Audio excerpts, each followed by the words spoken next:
Welcome to Old Path and our study through the Old Testament. We are currently in the book of Nehemiah, and we'll get through chapter 3 today and the beginning part of chapter 4.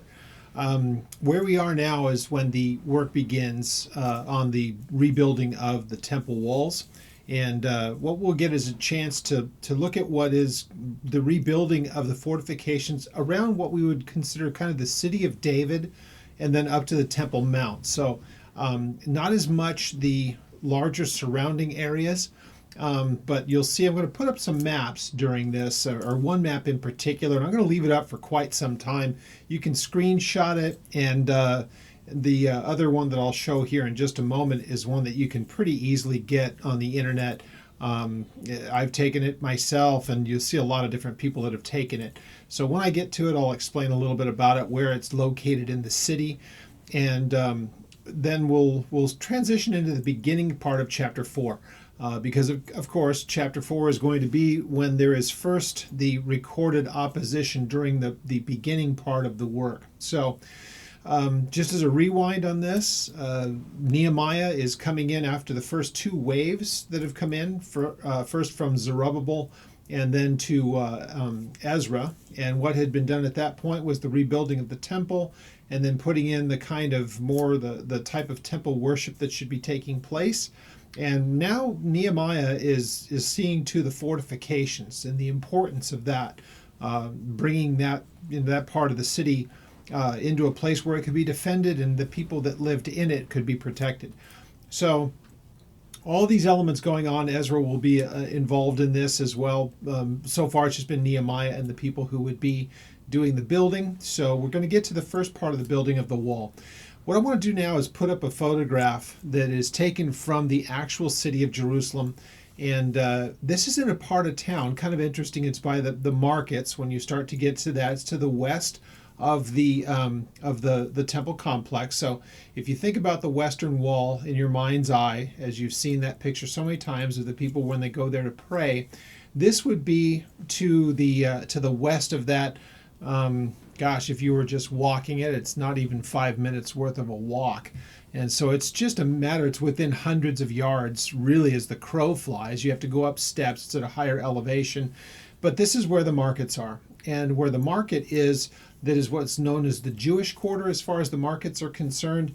That's when it begins, and that moves a little bit towards the north, and that's when you get into the Arab quarter and the Christian quarters up in that area as well. Where this picture is taken from, kind of interesting that it is in the kind of the middle of town. You're just walking past it. This where there's a huge golden menorah. There's kind of a town square. This is where all the food is. This is where the coffee places are. People love to congregate there. It's one of the places when we go off in different directions, we meet up. And you walk down a little, place in the town, just pathways, I guess you could call it, going from one place to another.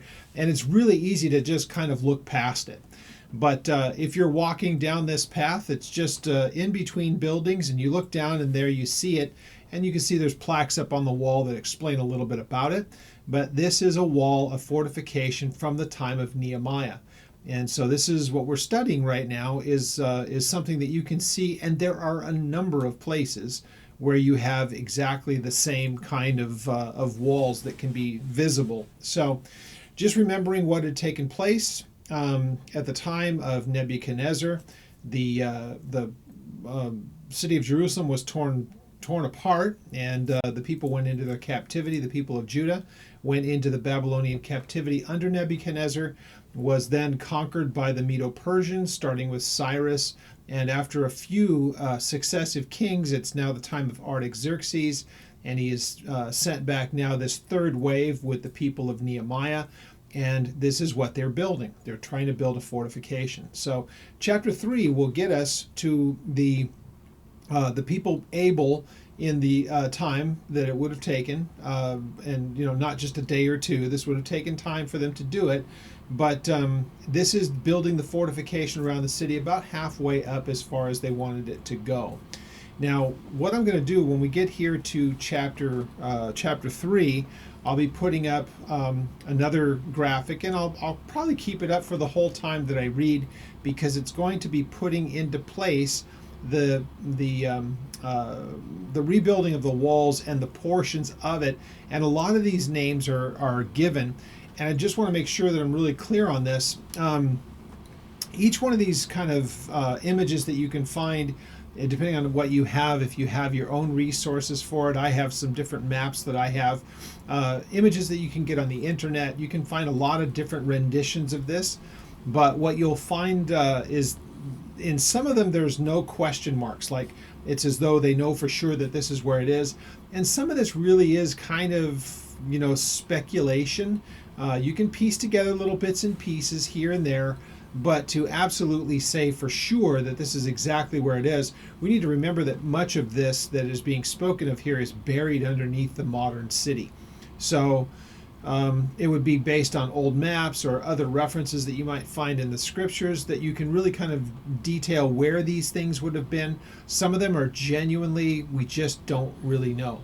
And so as those ones come up, as I can recall them, I will make mention that this is kind of one of those places that is iffy. We're not really sure.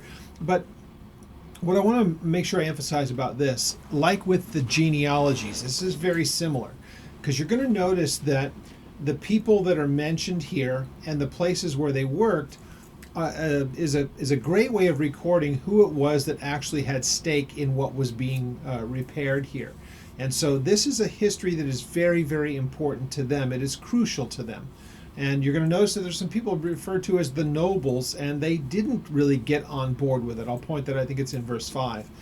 But what that is it's a written record for those who really gave of their time and their effort, and they were really there for the cause, and others who may or may not have been. So reading this as a record, as a Jewish person close to the time, would be a very important matter. To us, that's somewhat lost on us because we're reading it just as a historical document.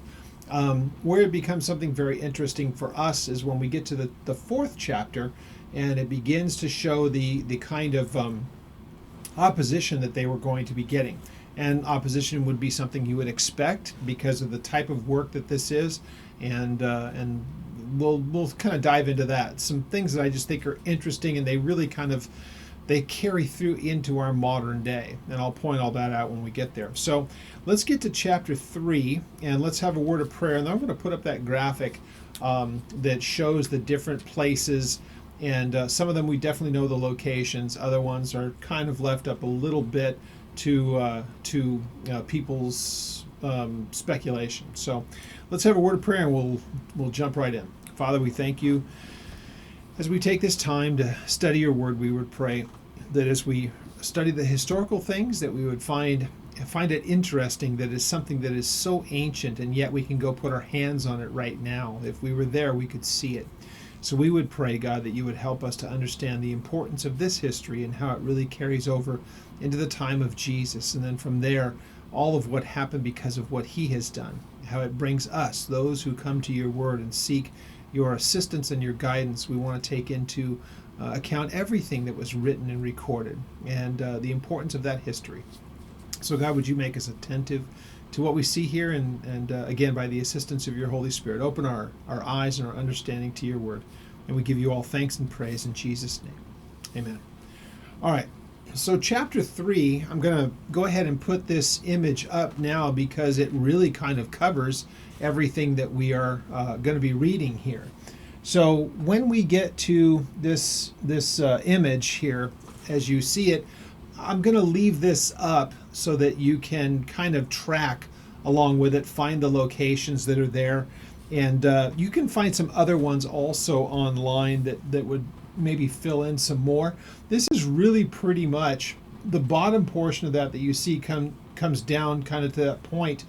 Just know that is kind of facing towards the south. So your orientation, as you look at that flat wall that's on the left-hand side that says the broad wall, just know that that's in the western portion. And then of course directly to the north is where you start to get like the Sheep Gate and the Tower of the 100, and then everything along the right-hand side then of course is your eastern side. That is the Kidron Valley to the right, and then so the Mount of Olives is just inside that Kidron Valley. It's the hill that faces the eastern portion of the Temple Mount. So the temple would be up around, see where you see on the right-hand side, Ophel, that area right around there, Zadok's house above it. That's kind of the area of the temple, just so that you kind of have an understanding of it. That whole part is the Temple Mount area as Herod had put it in place. So again, what it looked like exactly at Nehemiah's time and how big it was, where the temple would have stood, is a little bit hard to really reckon as well, frankly, because of what's there now. Built by Herod a couple hundred years, 200 to 300 years, just in round figures later on, is when what we see there now, current modern day, that's what we see, and that's what Herod had put in place, and it somewhat obscures what would have been seen there at Nehemiah's time. So with all that said, we read in verse 1, then Eliashib, the high priest, rose up with his brethren the priests, and he built the sheep gate and consecrated it, hung its doors, and then they built it as far as the Tower of the 100 and consecrated it, then as far as the Tower of Hananel. So Hananel. What you find is that's along the northern portion. Now, we're going to find that as we get, I think it's into chapter 13 in this, that Eliashib is once again mentioned, and not so favorably, because of his throwing in to some extent with Tobiah, that we are going to find a little mention of him in chapter 4. But that Sanballat and Tobiah, these two guys that wanted to thwart the work, they're not Jews, but they were hostile towards the work. We're going to get a little bit of them in chapter 4. This is that same Eliashib, we believe. And then it tells us in verse 2, then next to Eliashib, the men of Jericho built, and next to them, Zachar, the son of Imri, built as well.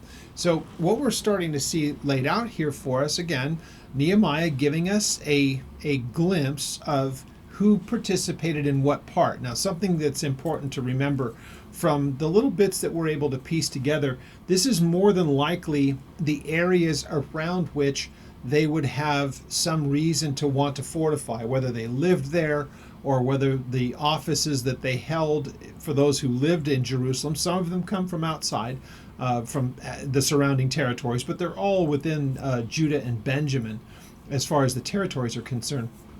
If they had some interest in a particular area, that seems to be where they would build.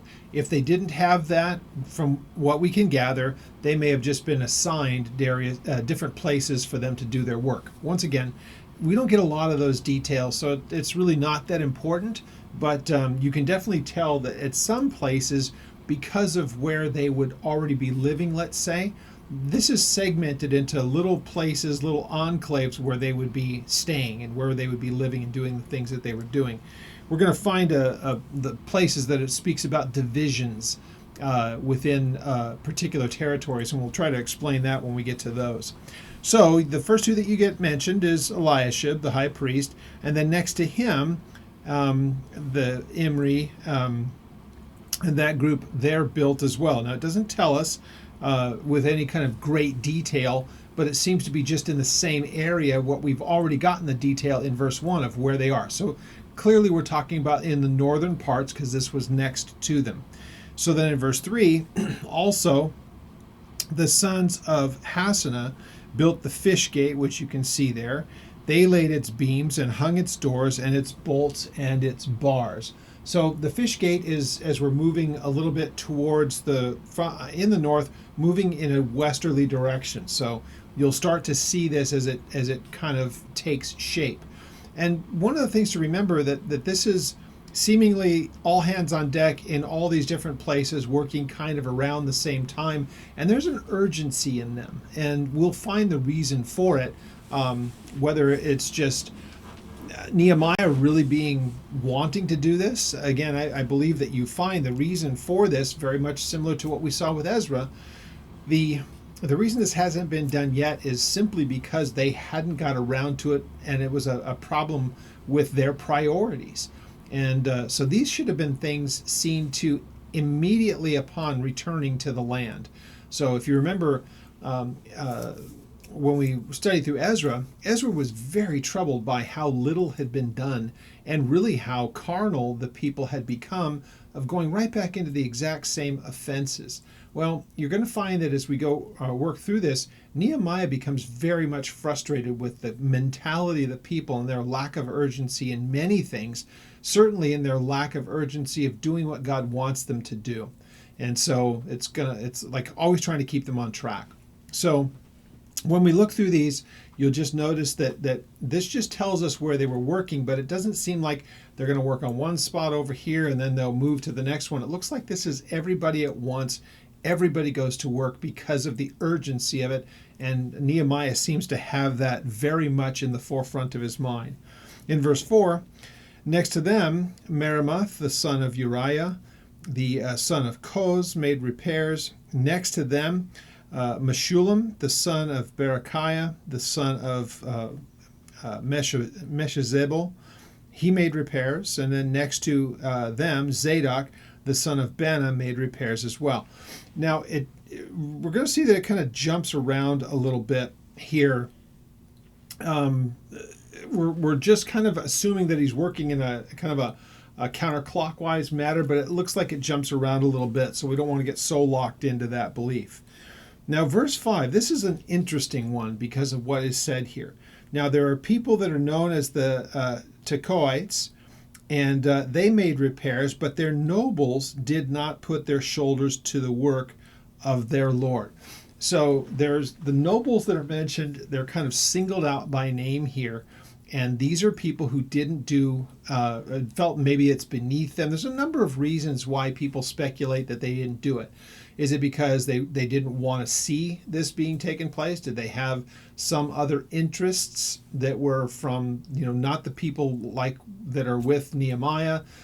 Is it just that they felt, again, it's beneath them? They're nobles. They shouldn't have to do such a thing. Whatever it is, they get singled out. Again, that's an important historical matter. And you're going to find out that it comes back up a little bit later that people are going to have to more than likely pick up for what wasn't being done, or we'll get to it when we look at it again, but the Tekoites come up again. Now this is an area that is to the south of Jerusalem, and so it's on the other side of Bethlehem. Basically it's to the south of Jerusalem here. Tekoa would be in that area. So in verse 6 we see this. Now moreover, Jehoiada, the son of Paseah, and Meshullam, the son of Besadiah. The toughest part of this is to try to make sure I'm getting all of these names at least somewhere in the ballpark, but there's a lot of these numbers. So it tells us that they repaired the old gate. They laid its beam, hung its doors with its bolts and its bars. So again, this is continuing towards the west along the northern part if you're looking at that image that's there. So then verse 7, next to them, Melatiah, the Gibeonite, and Jadon, the Meronothite, the men of Gibeon and Mitzpah, repaired the residence of the governor of the region beyond the river. Verse 7 is something that has become kind of, I guess you could say, not controversial, but they find it to be kind of interesting here.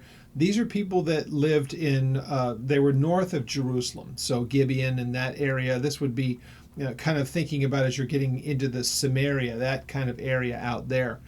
And there's a particular part, and this is one of those that they just cannot really for sure say where exactly it was. But what this would mean is that they were repairing also a place where the person that was left in charge, that would be, if you will, the person in charge on behalf of the king of Persia, there would be a place where he would have to hear matters that in that area, matters that had to do with the people that lived under the Persian rule. So, interestingly enough, Artaxerxes and the kings before him, they gave Israel quite a bit of latitude, and yet that doesn't mean that it wasn't still under Persian control. So what this gives the impression is that there was somebody there not as much as a ruler, but would have to see to the king and the kingdom's interests in that part. And so that too was being repaired and put back in place. And that's what it seems to be mentioned as the people in verse 7, taking care of that. Verse 8. Next to him, Uzziel, the son of Harhaiah, one of the goldsmiths, he made repairs. Also next to him, Hananiah, one of the perfumers, made repairs, and they fortified Jerusalem as far as the broad wall. Now that's where it makes its turn going south along the western side. That broad wall is that thick wall that you see on the left side of the image. So far you are kind of seeing a kind of a counterclockwise way that he starts to account for who was doing what and in what area and who was doing that. So next to them, then Rephaniah, the son of Hur, leader of half the district of Jerusalem, made repairs. So wherever this district was, it's even this way now, because like I had mentioned, when we looked at that wall that was there in the first part, I mentioned that it was in the Jewish quarter. So it is divided up a little bit from one group to another. When you go through the old markets, there's a part that is clearly Arab, there's another part that's clearly Christian, another part that is clearly Jewish, and it's divided up into areas. What this would be is people in those particular areas, they are going to be, as small as it is, it's still carved up into little segments around the city. And the person that's mentioned here is a ruler of half of the district. Now, some have tried to speculate, what is the half of this? It's like there's two parts. And most would agree, of the people that I've read on this, that it means that there's a representative from Benjamin and a representative from Judah, though there's not consensus on this, and it really doesn't tell us for sure. So what it would tell us is that it wouldn't fall under the jurisdiction of any one particular person. So even these little small enclaves, these little areas within the city, there would be some type of governance in there, though the temple and the priests and all of that would be their own entity. This would be the surrounding areas that were not designated as part of the temple complex. So who is seeing to the needs, who's governing, that's kind of what we're talking about here. And the person mentioned here is part of that, I guess you could say that the civil servant or the civil person that's overseeing that district, or half of it. So they're sharing the responsibility. That's best we can tell by the limited information that we have. Next to them, Jedediah, the son of Harumaph, made repairs in front of the house, of his house rather. That's where, as I mentioned earlier, they're working close to where they live because it's their area. And so, of course, this is one of those things that's important to point out.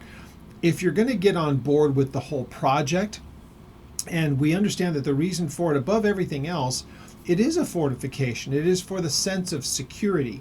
And this would be a good built-in incentive to make sure that what was being done well. If you can convince the people that are working close to their dwellings, look, this is for your security as well as the security of your brothers and sisters, they're going to want to take special care with this. So it tells us he made repairs, and he did this close to his home. And it says in verse 11, Melchiah, the son of Harim, and Hashub, the son of Pahath Moab, repaired another section, as well as the Tower of the Ovens. And so Tower of the Ovens, once again, is I'm trying to remember where exactly this was, or if it's actually one of those places that is mentioned. Yeah, see, if you're looking at the picture, I didn't memorize all of it. You're going to see that this is kind of like at the top, the northwestern portion of what would be the city of David. As I mentioned once again, the lower part of this image that you see here, the lower finger of it as it's looking towards the south, that's the city of David, and it's at a lower elevation than all the things that we've looked at up above it. So you've noticed that there's a big jump when you get down to the Tower of the Ovens. It would have taken more people than is mentioned to take up that huge gap that you would see basically from the broad wall all the way down. So there's no mention of that yet. So anyway, as you look at the image, once again, the temple would be up in the northern part in the larger of those two areas, but pretty much in the middle. It's directly above the city of David at a higher elevation on the mountain. or on the mount, whatever you want to call it. Again, if you've never been to Israel, we're not talking about a huge area. From the tip of the city of David, if you're just walking, you could be walking from the tip of the city of David at the lower part of those pools. And if you didn't have anything distracting you, and the ground was level, you don't know what it was like in those days. But right now, if you tried to walk it and you didn't have anything hindering you, you could be from the tip of the city of David and standing on the Temple Mount in less than 10 minutes, depending on how quickly you walk.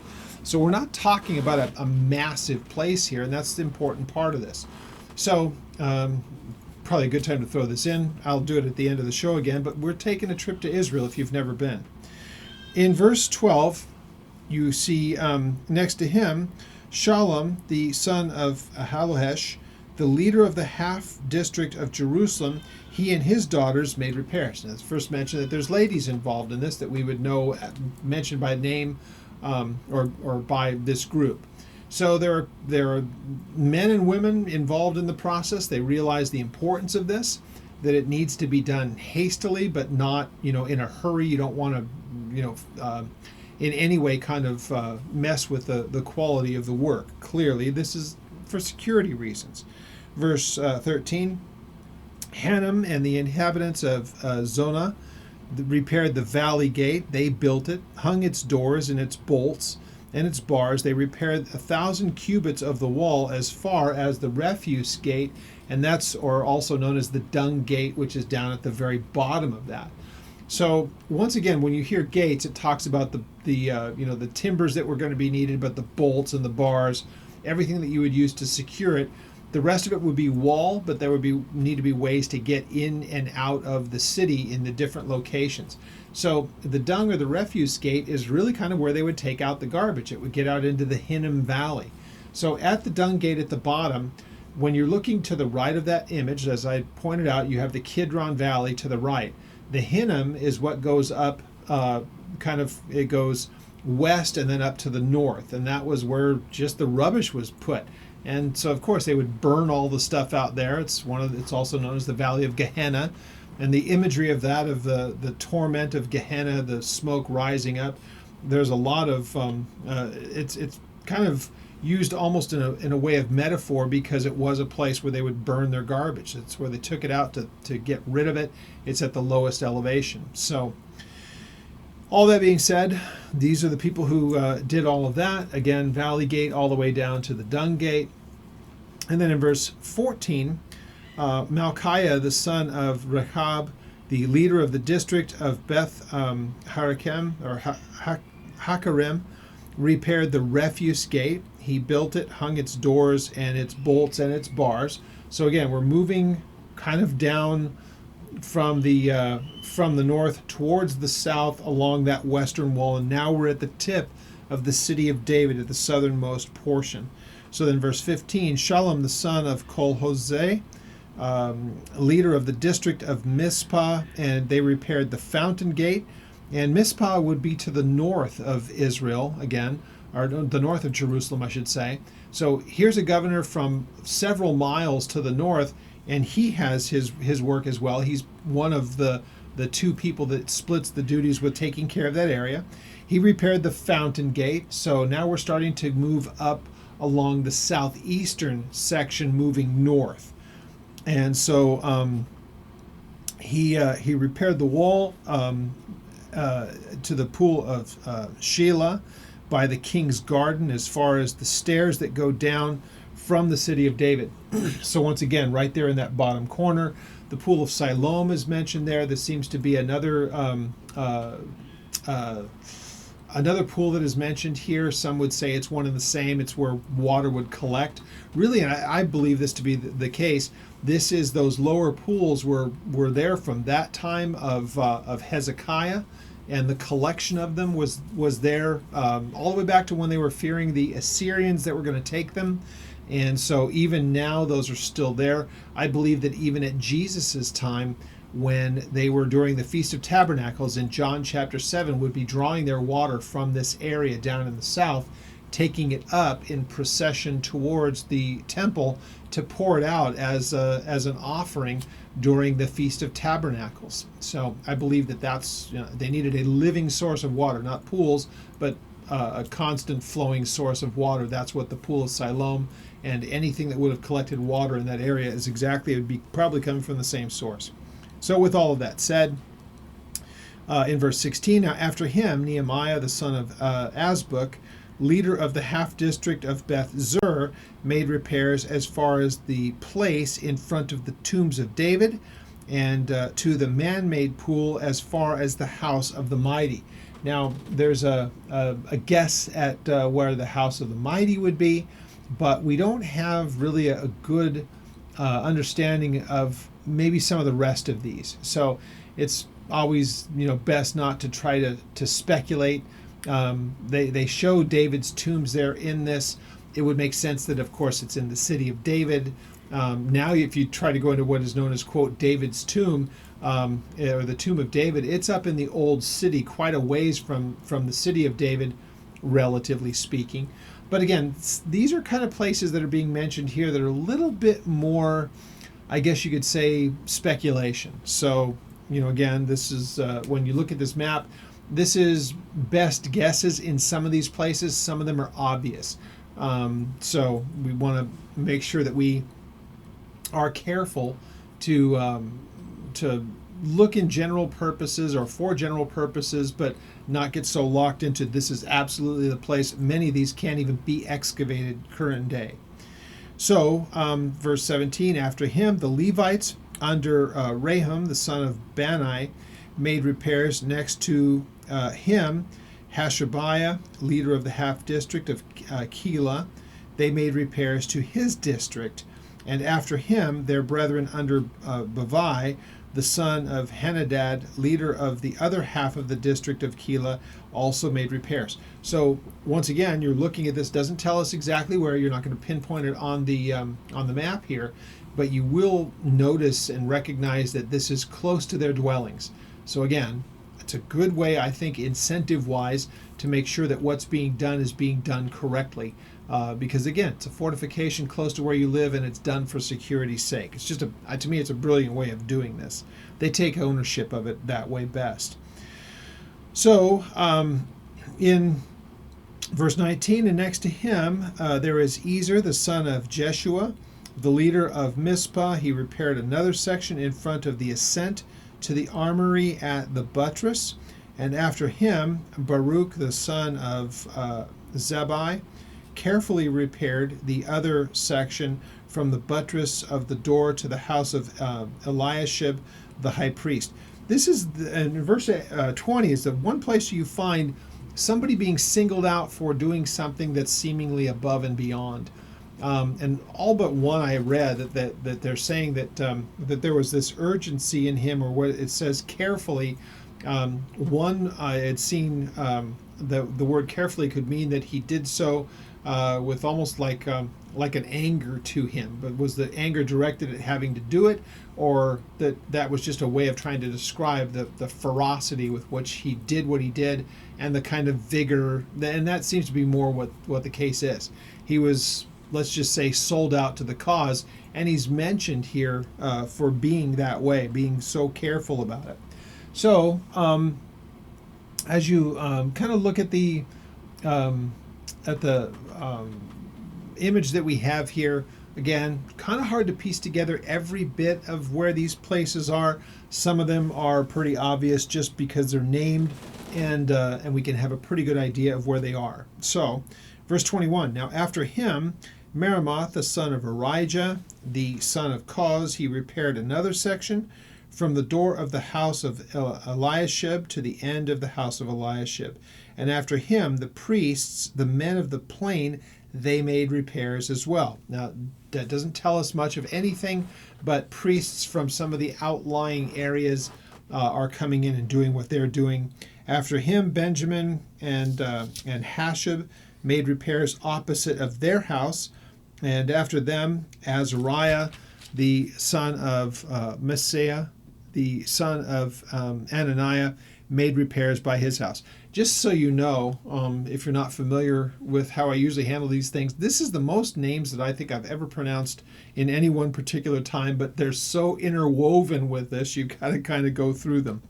So after him, Benui, the son of, excuse me, Henadad, repaired another section from the house of Azariah to the buttress, even as far as the corner. And then Palal, the son of Uzai, made repairs opposite of the buttress and on the tower which projects from the king's upper house that was by the court of the prison. And after him, Pedaiah, the son of Parosh, made repairs. Moreover, the Nethinim. Now, the Nethinim are a group of people that were the temple servants. Some look back to the time of Joshua and believe that these were the ones who had kind of beguiled, I guess you could say, Joshua into making a pact with them that they wouldn't be displaced from the land. But in order for them to remain, they had to become servants, and that is what gives rise, as many think, to the Nethinim. But the one thing we do know about them, they were temple servants by this time. This is what they were expected to do. The Nethinim, they dwelt in Ophel, which you can see there. That is, Ophel goes all the way back to David's time, and it was where God showed him that the temple was going to be built in that area. And this would have been, of course, where they would have lived as temple servants. So all of that makes a lot of sense. So moreover, the Nethinim that dwelt in Ophel made repair as far as the place in front of the water gate towards the east and on the projecting tower. So that would make sense. We should have a pretty good idea of where that would be. Ophel is pretty well settled. And so we're talking about just kind of going north to south along that particular area. That's what's being referred to here. Now, look at verse 27, because remember, they were mentioned first. I believe it is in verse 5. Yeah, it's in verse 5. Notice that this is now the second time that this group has been mentioned. After them, the Tekoites repaired another section next to the great projecting tower as far as the wall of Ophel.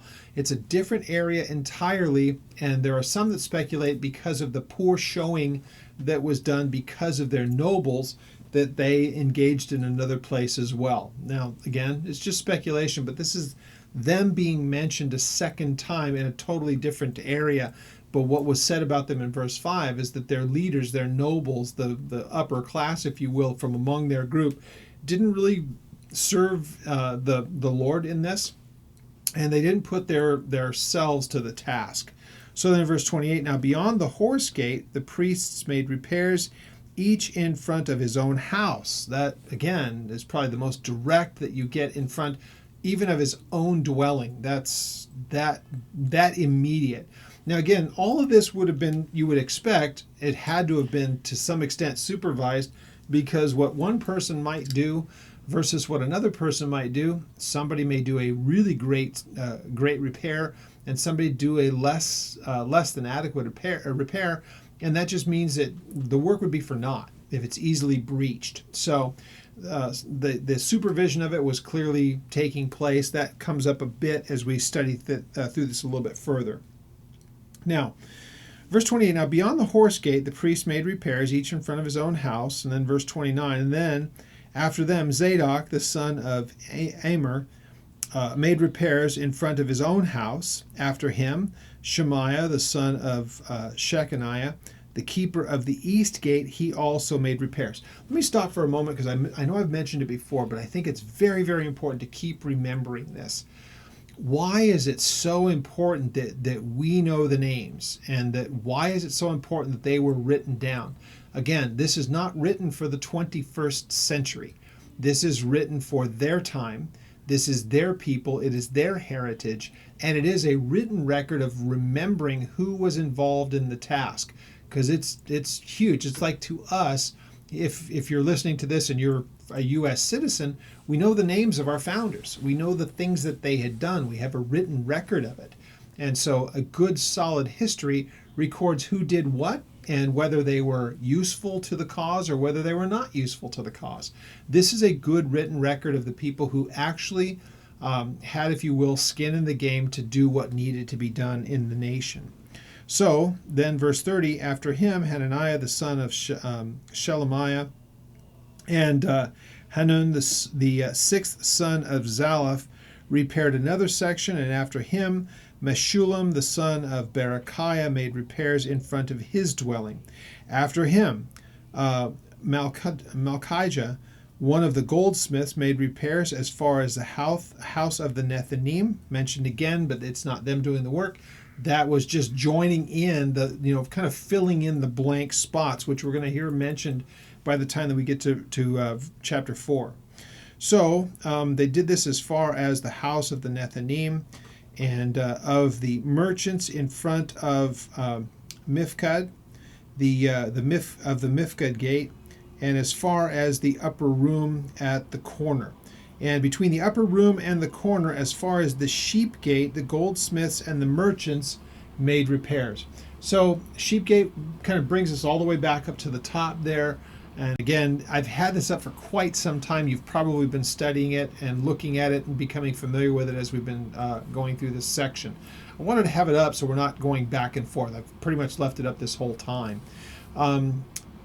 If you don't, again, have the ability to take a screenshot of that somehow, you can either find this online, or if you want, you can send us a request at oldpaththeology.net, and that's our website. You can go to the email there and ask for the images that I had shown on this. I'll be happy to send them to you. Now, let's get to chapter 4, because this is what we would expect, and I'll pull down this image now. When we get to chapter 4, here's just what I think is a common sense question. If God is doing something, and I mentioned this during Ezra, I've mentioned it in other times, probably even at the beginning of this one. When God is doing really something of a very, very impressive work, one of the things that we should expect is some kind of pushback from the enemy looking to try to damage and thwart the work. It's just kind of the way he plays. Now, in a case like this, there's another element to it as well, because now this is directed specifically at the Jewish people that are coming back from their captivity. Of all the people who have ever existed on the planet as a people, everywhere where they've ever lived, the desire to eradicate and wipe them off of the planet in their very existence has followed the Jewish people like no other group. And I find that to be just such a fascinating thing. To some extent, you can see it. It has a spillover effect also to the church.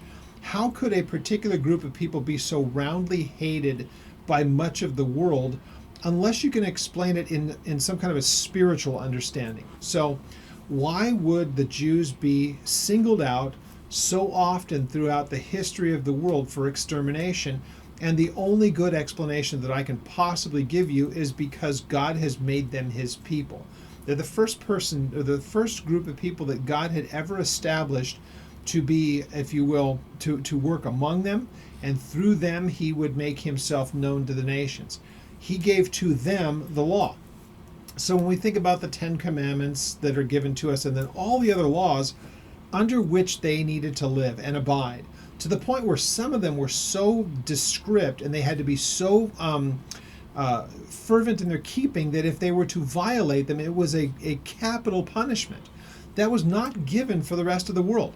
And so it's one of those things that when you hear people talk about the things that are in the law as though somehow we believe as Christians that should be the governing principle for our world here today. As a Christian myself, I would never make any kind of a silly claim like that. That's not what's supposed to take place.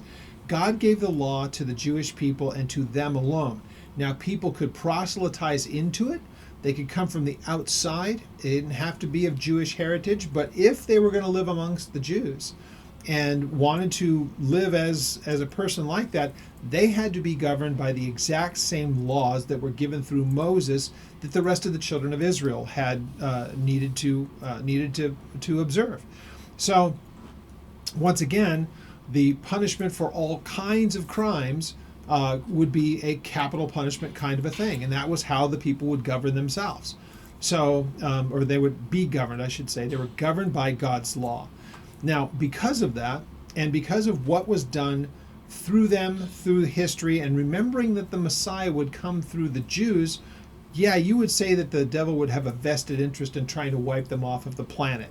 If for not practical reasons, simply because of his hatred of God, would single out those that God has really called by his name.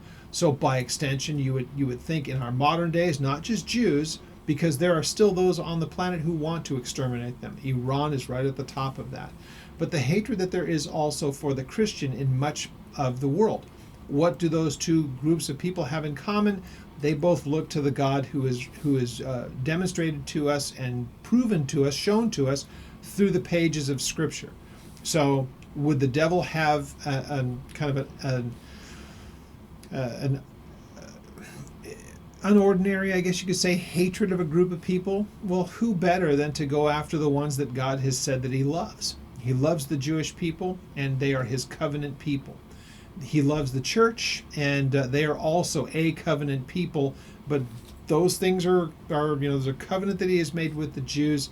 They will be responsible before him. He has made a covenant with the church, and that is in the blood of Jesus, and that is to Jew and Gentile alike. So, yeah, God makes covenants with people, and so that singles them out for an unusual hatred by the devil.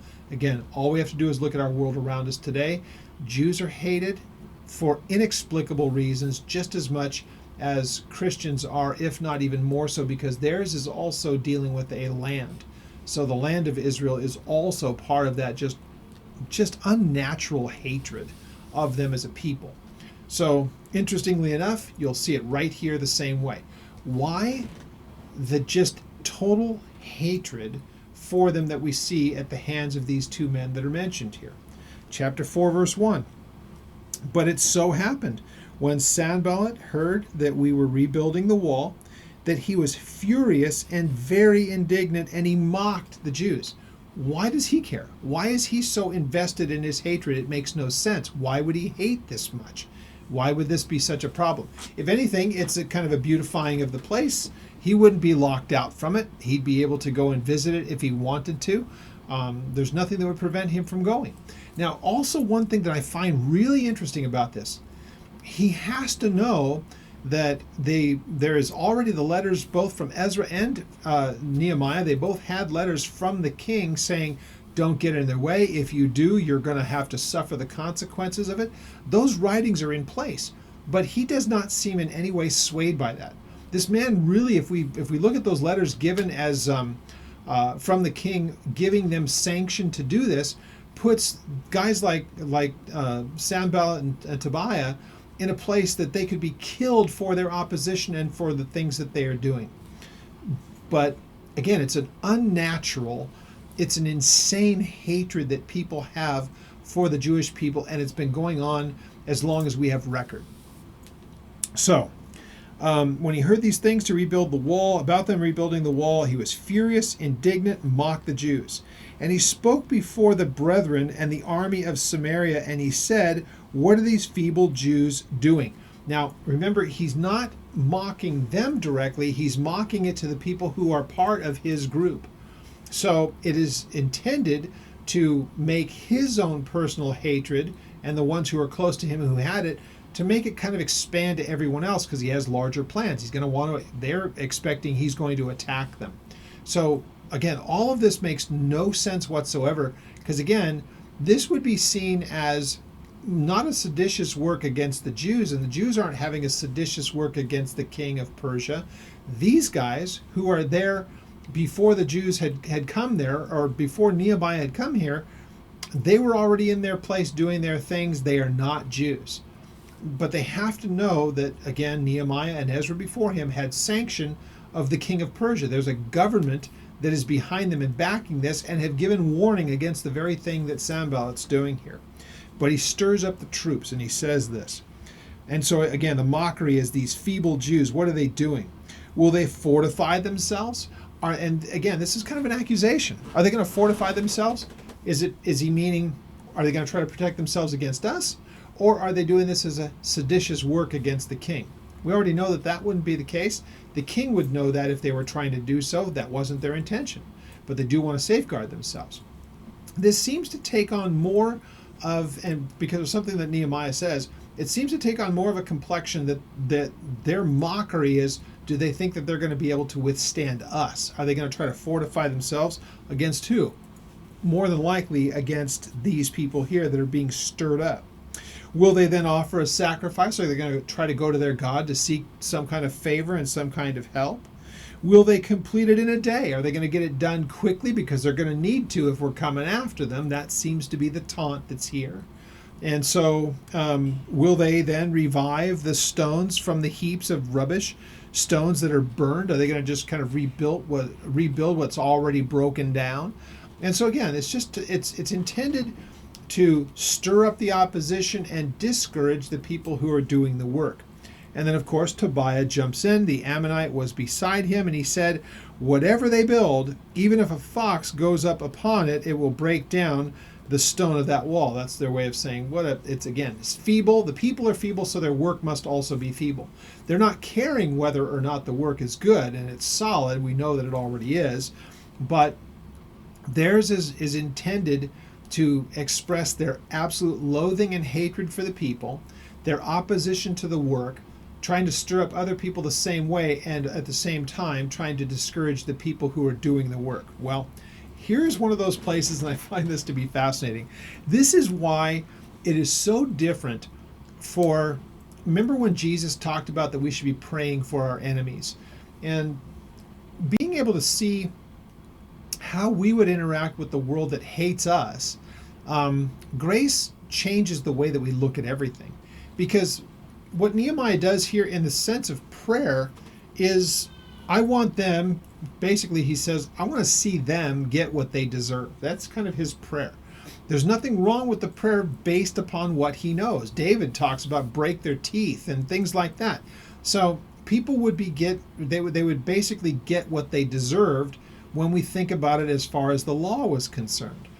Now, grace changes the way that we look at things, and now we're told that we should be praying for those who hate us and despise us and all the rest. So we wouldn't be praying like this for people that would say, let's just put ourselves into the situation and try to get as close as we can to a straight across comparison.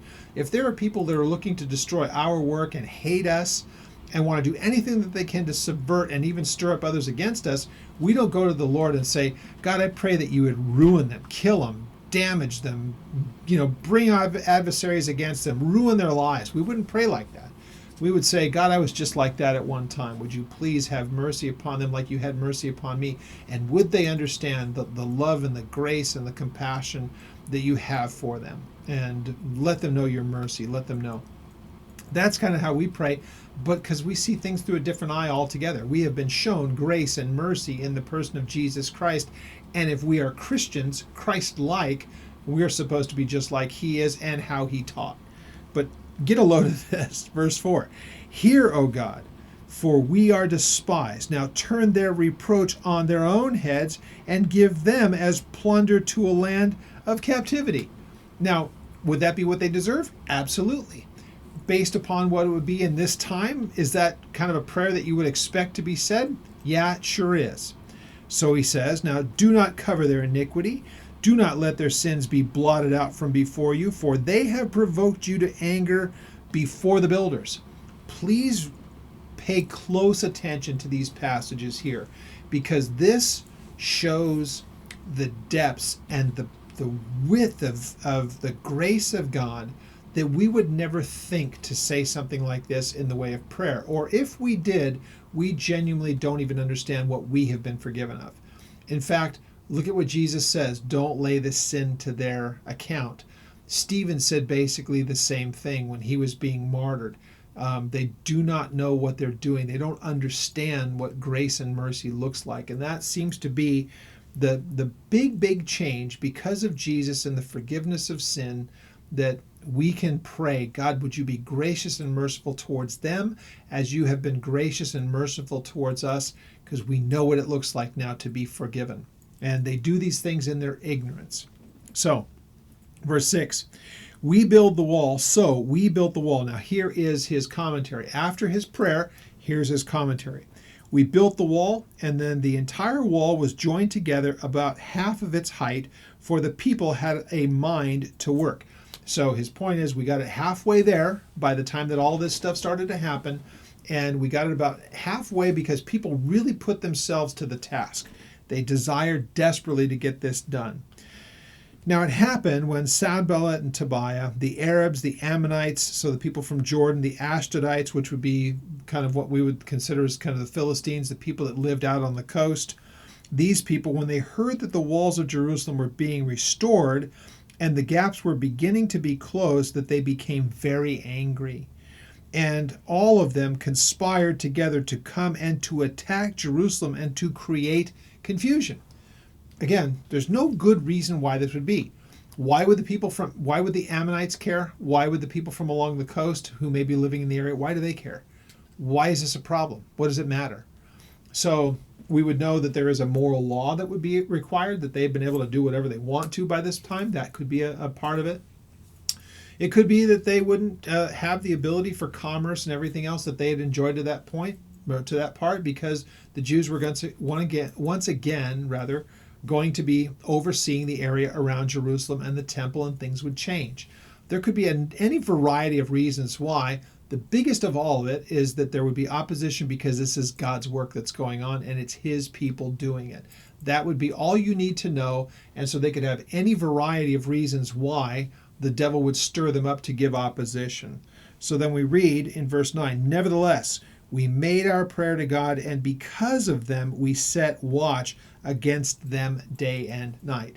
And we're going to stop here, and next week we'll kind of pick up where that is. He makes this prayer, and he surveys what it is that they're looking to do. He understands what they're looking to do. So as they build the fortifications, they also take it upon themselves to set watches and make sure that before they get finished with the task, they want to make sure that there's a vigilance to them, and that they make sure that they are fortifying it the way that it needs to be, so that they don't come under attack and are not able to be overcome.